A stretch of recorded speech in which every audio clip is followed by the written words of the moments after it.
Në 23 qershor do të jetë përballja mes forcave politike në vendin tonë, cilat janë përgatitjet që po bëhen nga ana e maxhorancës qeverisëse për të përballur me elektoratin në këtë datë. Programin që ka Partia Demokratike, një program që do e bëj fitues këtë forcë politike, cilat janë përgatitjet që po bëhen nga ana e deputetëve aktual. Të ftuar në studio kam deputeten e Partisë Demokratike, zonjën Mesila Doda. Zonja Doda, mirëmbrëma, faleminderit që erdhët. Mirëmbrëma, faleminderit që më ftuat.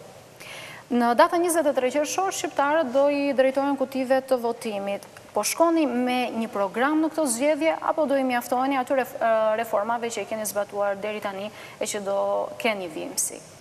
Atëherë, sigurisht që mesazhi më i parë për t'ju dhënë zgjedhësve tanë do jetë evidentimi i arritjeve që kemi pasur deri tani. Pra, ja se Shqipëri që kemi pasur mundësi të ndryshojmë aty progresit të dukshëm që kemi arritur përgjatë këtyre viteve.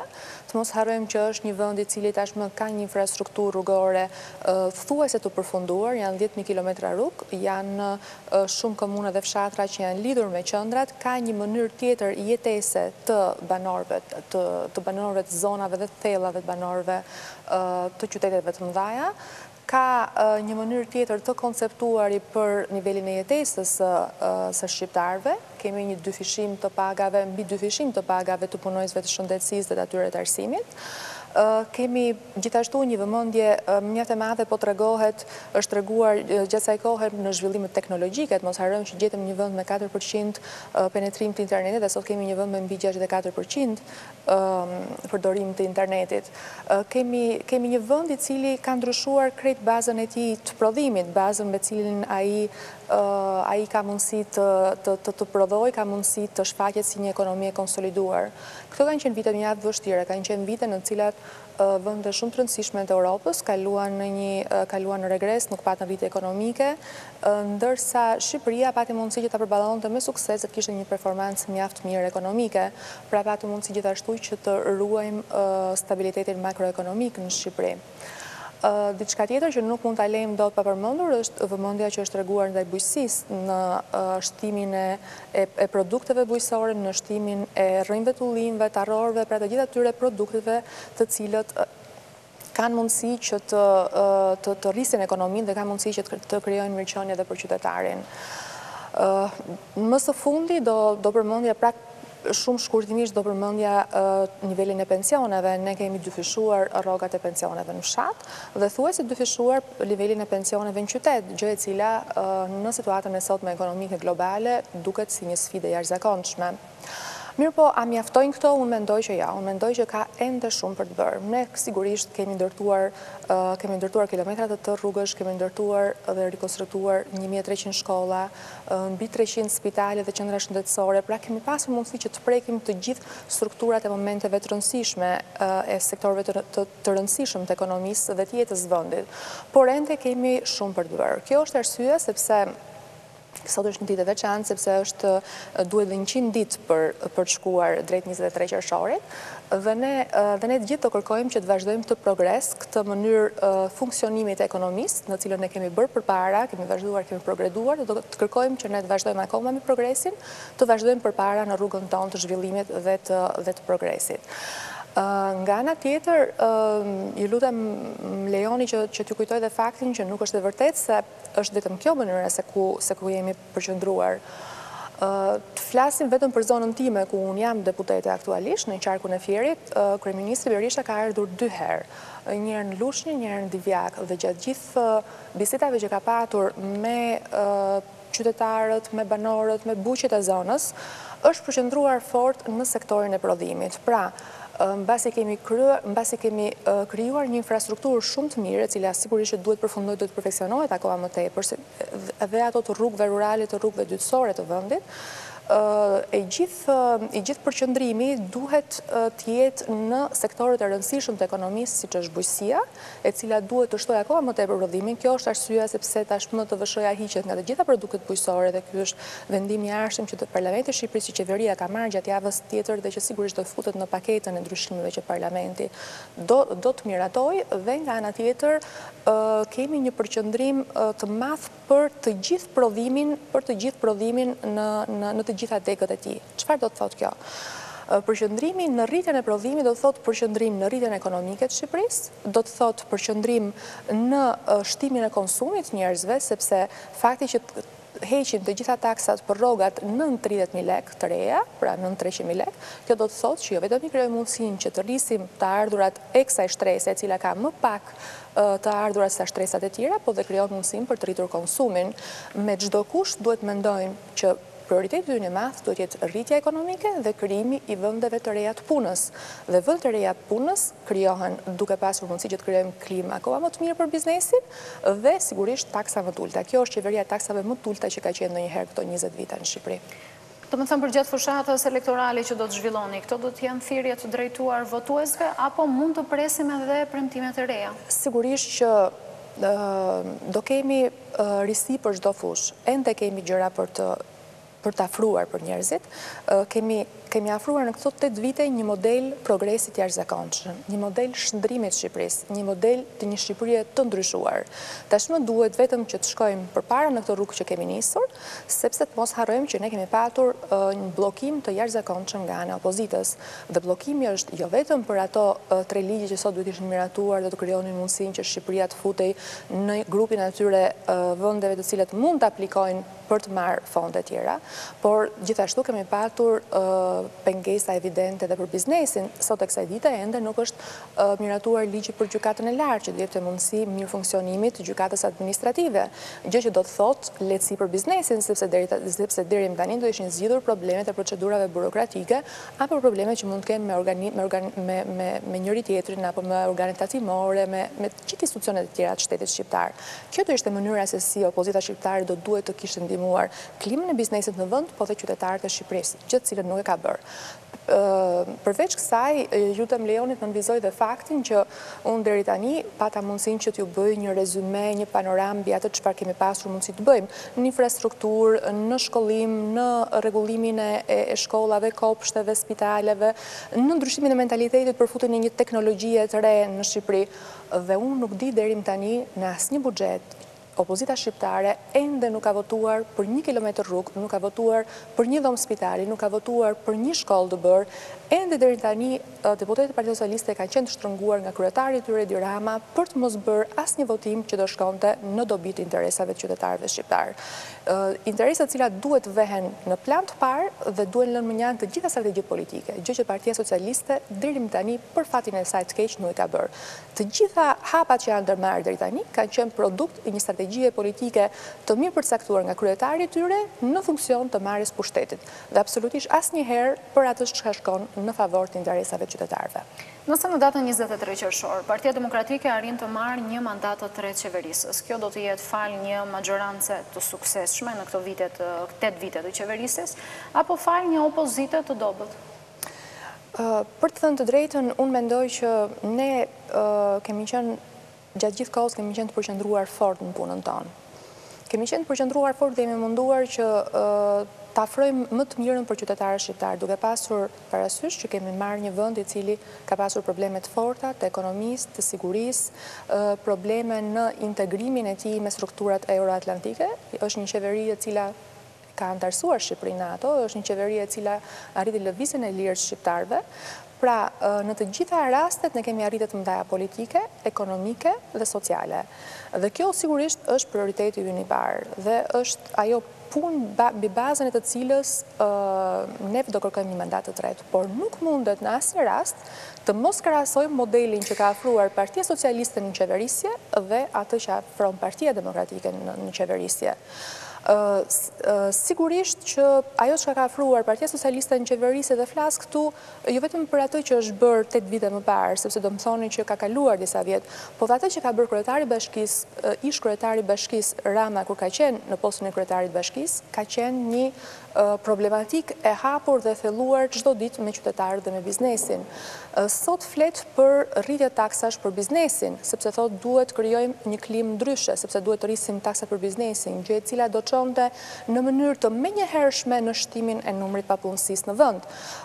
Dhe me çfarë kurajo mund të thotë që biznesi mezi pret sepse kështu ishte deklaruar sot me zi pret të shkëputet nga thonjt e pushtetit të demokratës Sali Berishës. Sepse Kreu Socialist ka premtuar që biznesi vogël të funksionoj pa taksa. Sepse atëherë, dhe njëherë, është deklaruar nga ana e tij që me zi pret biznesit që të çlirohet nga politika e kësaj majorancë, ndërkohë që dhe vetë ka deklaruar që do të rrisë të gjitha, do të rrisë taksat për bizneset. Pra, kjo ka qenë politika e tij e parë. Ajo se çka krijuar më vonë për të krijuar një lloj konfuzioni, le themi, në mendjet e shqiptarëve, nuk ka asnjë lloj llogarie normale, një lloj logjike të thjeshtë që mund ta shpjegoj. Ne sigurisht kemi bërë reforma shumë të mëdha. Që të heqësh TVSH për produktet të cilat sjellin prodhimin, është diçka, produktet bujqësore dhe ato që rrisin prodhimin, është një reformë e jashtëzakonshme. Por e gjithë mënyra se si do përballet kjo reformë që jemi duke bërë, është ajo e krijimit të vendeve të reja të punës dhe të një rritje ekonomike, të një rritje të konsumit, pra të një rritje të bazës së njerëzve, të bazës së biznesit të cilat vinë duke u zhvilluar. Pra ne kemi një logjik në mënyrën se si parashtrojmë reformat tona, se si kërkojmë ndryshimin e ligjeve për taksat, për një paketë fiskale cila duhet të rregullojë mënyra të reja, rregulla të reja pra në treg. Nga ana tjetër kemi vetëm një lloj konfuzioni i cili për fat keq nuk na duket se është në përputhje me logjikën e një studenti, e një njeriu i cili mbaron maturën. Marrim një rast, ka rreth 3 javë në rendi është bërë thuajse tabelqitje e përditshme nga ana e Partisë Socialiste. Po kush janë mënyrat, kush është ajo që kërkon Partia Socialiste të rregullojë? E vetmja reformë që ka afruar deri tani është shkrirja e një policie dhe krijimi një policie të vetme. Që të thotë që mos ketë as polici rendi, as polici mjedisi, as polici bashkiake, as polici ndërtimore, as një lloj policie tjetër, po duhet ketë as polici burgjës, as polici kufitare, vetëm një polici. Çfarë do të thotë kjo? Do të thotë heqjen e të gjithë kësaj baze të madhe, specializimesh, trajnimesh, mënyra të ndryshme të komportuar, mënyra të ndryshme të sjellur, sepse janë sektorë jashtëzakonisht të rëndësishme, ka një infrastrukturë tyre, pra nuk ka asnjë logjik që mund të kërkosh të shkrish gjëra të cilat nuk kanë asnjë lidhje me sektorin ku bëhet fjalë. Nga ana tjetër, çfarë do të sillte kjo? Kjo do të sillte një përqendrim pushteti akoma më të madh. Pra, këto persona të cilët po flasin për një demokraci më të madhe, një demokratizim më të madh, qysh momentin e parë po tentojnë të grumbullojnë një pushtet më të madh në një dorë të vetme. Nga ana tjetër flitet për politizimin e rendit, politizimin e vendeve drejtuese dhe harrohet kujtohet fakti që drejtori i policisë bashkiake në kohën kur zoti Rama ishte kryetar bashkie, ishte ish deputeti i Partisë Socialiste. Pra asnjë lidhje me atë gjë që duhet kishte një personel, një punonjës policie, por ishte thjesht ish deputet i Partisë Socialiste, ndërsa policët bashkiak përfunduan që u futu si numërues të thjeshtë votash, duke shpallur dhe krahun e tyre të fortë në numërimin e votave për kryetar bashkie të zotit Rama. Pra, mënyrë më politike të trajtuarit që ka pasur policia bashkiake në kohën që e drejtonte Edi Rama nuk ka pasur. Ky është modeli që këto njerëz na kanë afruar kur kanë pasur mundësi të kishin pushtet. Në zgjedhjet e 23 qershorit, çfarë kostosh do të rëndohen me majorancën, duke qenë se 3 herë ka dështuar në marrjen e statusit të vendit kandidat? Atëherë, sigurisht që do kishte qenë mirë që statusi i vendit kandidat ishte marrë. Do kishte qenë mirë jo për majorancën, do kishte qenë mirë për Shqipërinë dhe për shqiptarët. Por cilat janë kushtet pse nuk është marrë statusi i vendit kandidat? Sot nuk ka të madh dhe të vogël që mos di që statusi i vendit kandidat nuk është marrë sepse nga ana opozitës nuk u votuan 3 ligje që kërkonin 3/5 në parlament. Më saktë 2 ligje dhe 1 rregullore. Pra, thënë këtë, përballë opinionit publik, ne kemi jo vetëm një arsye të forta për të treguar sepse nuk u mor statusi i vendit kandidat, por dhe për t'i kërkuar njerëzve që të heqin këtë blokadë që ka bërë Partia Socialiste, një bllokim në fakt që na kthen kohë përpara, na kthen në një imobilitet Partisë Socialiste, në një kohë në të cilën nuk pranoi asgjë tjetër përveç se fitoria e komunistëve të vjetër dhe kjo me çdo lloj kushti, qoftë ajo dhe duke krijuar kosto të mëdha për Shqipërinë dhe për shqiptarët. Thënë këtë, duke pasur parasysh këtë argument madh dhe këtë realitet që neve kemi, deri tani unë kam qenë disa herë në këtë studio dhe kemi biseduar shumë herë lidhur me problematikën që na shfaqe, çfarë do ishte një vit, çfarë do ishte vitin tjetër, nëse e mbani mend një herë nuk votoi sepse duhet hapeshin kutit, pastaj duhet lihet Tirana, pastaj nuk pranoheshin që të futeshin në parlament, pastaj diqnin gomat mes rrugës, pastaj bënin lobim kundra vizave. Pra kemi patur një problematik dhe një opozite cila ka mbetur e mbërthyer fort në një gjendje imobiliteti, në një gjendje statike ku e ka futur kryetari i saj. Në një farë mënyrë i ka shtrënguar. Unë e di që shumë prej atyre deputetëve do kishin pasur dëshirë që t'i votonin këto ligje, sepse nuk ka të bëjë me një bonus politik, le të themi, që merr maggjoranca, po ka të bëjë me një fitore që arrin Shqipëria dhe që arrin shqiptarët. Kjo është një arsye më tepër për të kërkuar jo vetëm vazhdimin e mandatit, por për të kërkuar që të ribëjmë një kontratë për ta çuar vendin aty ku e meriton, vend antar i Bashkimit Evropian. Nga ana tjetër, dikush që është treguar gjithmonë një person i cili ka vënë interesat e veta politike përpara interesave të qytetarëve, është marrë vetëm me strategjitë politike gjatë gjithë kohës për të fituar pushtetin dhe nuk ka pasur asnjë lloj problemi nëse shqiptarët e vuajnë apo jo këtë gjë, nuk mund të jetë njeriu i cili e çon përpara. Është një person i cili e lë në gjendje imobiliteti vendin.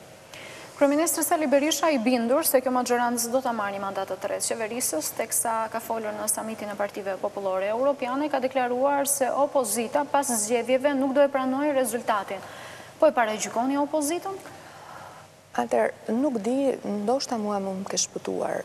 Ju në karrierën tuaj, në gjithë këtë kohë që keni pasur mundësi që të shikoni deklaratë politike, a keni ndeshur një herë të vetme, po vetëm një herë që kryetari i Partisë Socialiste të deklarojë që nëse do humbas zgjedhjet do hiqej nga kryetari i Partisë Socialiste? Nuk ka deklaruar kurrë. Ka thënë, unë nuk fitoj zgjedhjet vetëm kur më vjedhin. Pra, në qysh thënë këtë nuk ka më asnjë lloj mundësie që neve të mendojmë që ky person do humbi dhe do pranoj humbjen dhe do marri përsipër përgjegjësitë, ashtu siç nuk e bëri në 2009, nuk e bëri në 2011, pra kemi disa humbje rresht dhe vetmi justifikimi i ardhur nga ana e tij ka qenë zgjedhjet me vollën unë fitoj gjithmonë. Për çfarë arsye një logjike shëndosh do mendonte që kësaj here pasi të humbi do thotë jo, tani unë kam humbur burrash dhe duhet hiki, nuk ka asnjë lloj mundësie. Plus që kjo lloj kungulleshkash që po bën deri më tani, pra një herë kthehet te një palë mandate që kishte, pastaj do në mandate tjera. Më pas qahet dhe thotë këtu po bëhet nabi me listat, ndërkohë listat i kanë vendorët që përgjithsisht janë të zgjedhurit e tij. Pra të gjithë kemi një sër problematikash cilat po tentojnë të kontaminojnë, të prekin procesin dhe mbi gjitha të prekin besimin e shqiptarëve tek vota. Do kalojnë kohët dhe ne të gjithë do kemi mundësi që të ndryshojmë, do jemi maggjorancë, nuk ka asnjë rëndësi, sepse kalojnë brezat, por ajo që nuk do na falet asnjëherë është që të humbim besimin e shqiptarëve tek vota, sepse kjo është ajo që e ngren sistemin, është besimi në sistemin. Nuk do na falet asnjërit si politikan, si lider, si deputet, si çfarë duash, që të prekim këtë lloj parimit madh që shqiptarët duhet ta kenë dhe duhet ta rrisin, duhet të kenë akoma më shumë ndërgjegje për të kuptuar që vota e tyre lexohet, dëshira e tyre pranohet nga politika. Në fakt, kreu socialiste Edi Rama në një intervistë që ka dhënë për një media kosovare ka deklaruar se do e jap dorëheqjen nëse nuk zgjidhet kryeministër. Që në karrisi e jashtëzakonshme dhe unë shpresoj që kësaj here do mbaj fjalën që pas ka thënë për një media kosovare, nëse do më jepni edhe mua kush ka media kosovare që ta lexoj dhe unë se që ka lajm i vërtet. Zgjedhjet Kush ishte gazeta? Telegrafi, mos gaboj. Telegrafi nuk është kosovare, është shqiptar. Përsa i përket listave të kandidatëve për deputet, ende nuk ka lista zyrtare nga asnjë krah politik. Partia Demokratike çfarë strategjie do të ndjeki kur të bëjë dhe hartimin e këtyre listave, kur të përzgjedhë kandidatë? Atë që është ndjekur çdo herë, pra lista e deputetëve ka një datë caktuar të saj në bazë të kodit elektoral. Me sa di unë do të bi diku data 7 maj, që duhet jetë dita e shpalljes tyre. Deri në ditë ne kemi një grup parlamentar i cili do të vazhdojë të funksionojë deri ditën e fundit si një grup i fuqishëm, një grup i cili mbështet qeverisën, mbështet maggjorancën e këtij vendi. Por nga krau tjetër, kreu socialist Edi Rama është duke prezantuar çdo ditë kandidat për deputet. është duke u artuar një lloj liste. Si e gjykoni strategjinë që po ndjek Edi Rama për këta deputet që po zgjedh? Besoj se është çështja e strategjisë, është edhe një çik çështje personale, çështje që zgjedh. Por do ju kujtoj vetëm disa momente që nuk janë për tu nënvlerësuar. Kur ishte për të zgjedhur presidenti, që u zgjodh presidenti Nishani, gjatë gjithë kohës na thuheshte kush do jenë kandidaturat, për çfarë flasim, dhe ajo që është dhënë gjithmonë përgjigje nga ana majorancës, kandidaturat do vinë në kohën që i kërkon kushtetuta, sepse megjithëse mund të kishte marrëdhënie të mira me të këqija presidentin që ishte në detyrë, nuk mundet kurrësesi që të mungosh në respekt në personave të cilët janë duke kryer një detyrë. Pra, ky është një standard, dhe standardi është personat cilët janë detyrë, nuk mund të thuash ju do hikni dhe do vinë sa tjerë, sepse ju nuk e keni bërë mirë këtë punë dhe ka ca burra tjerë më të mirë se kaq. Pra, kjo të mënyrë e të mos konsideruarit të këtyre njerëzve të cilët kanë punuar deri tani, kanë bërë dhe opozitë që nganjëherë është e çuditshme, se kanë bërë opozitë, kanë ndetë në grevurie, kanë sjellë njerëz që kanë futur në grevurie, i kanë lënë mes bulevardit, pra kanë bërë opozitë e cila ka tejkaluar thjesht performancën politike tyre, ka pas një performancë njerëzore e cila ka qenë dhe dhimbshme shumë herë. Të thuhet në mes të mandatit që ju nuk jeni më të vlefshëm, sepse unë do gjej ca të rinj që e bëjnë më mirë punën, sigurisht që do ketë rinovime, çdo grup politik ka rinovimet e tyre. Por duke qenë se dihet që do ketë rinovime, pse jo? Por jo, sepse deri në momentin e fundit këto janë njerëz të cilët kryejnë detyrën e deputetit. Dhe edhe nëse nuk janë persona që kryejnë detyrën e deputetit, sigurisht që janë arsenal, janë pjesë e forcës politike ku ato militojnë. Pra, për mua është kushti i parë, është parimi i parë respektimi i njerëzve të cilët janë në detyrë. Zonja Duda ju thatë që s'ka zgjidhje zyrtare deri tani për sa i përket kandidatëve për deputet, po ju vetë do të vjoni të jeni në qarkun e Fierit, apo keni filluar punën në veri, në bazën e Partisë Demokratike? Nuk e di pse më bëhet kjo pyetje, unë jam deputete e qarkut Fierit, kam 4 vjetë që po punoj me thuajse të gjithë zonat e qarkut, kam qenë në Fierë, kam punuar fort gjatë zgjedhjeve të fundit, tani po punoj shumë me rrethin e Lushnjës, kam punuar shumë edhe me strukturat e gruas në të gjithë qarkun, dhe jam krejtësisht e mobilizuar për të punuar dhe për dhënë një rezultat shumë të mirë në qarkun ku unë jam. Megjithatë, unë jam njëri politik i Partisë Demokratike dhe do jem gjithmonë në dispozicion në çdo zonë që do vendosi, që mendon që mund të ketë një impakt më të mirë për Partinë Demokratike sigurisht, po dhe aty ku mendohet që mund të jemë nevojshme. Zonja, do ta ju falenderoj për intervistën. Ju faleminderit dhe juve. Faleminderit.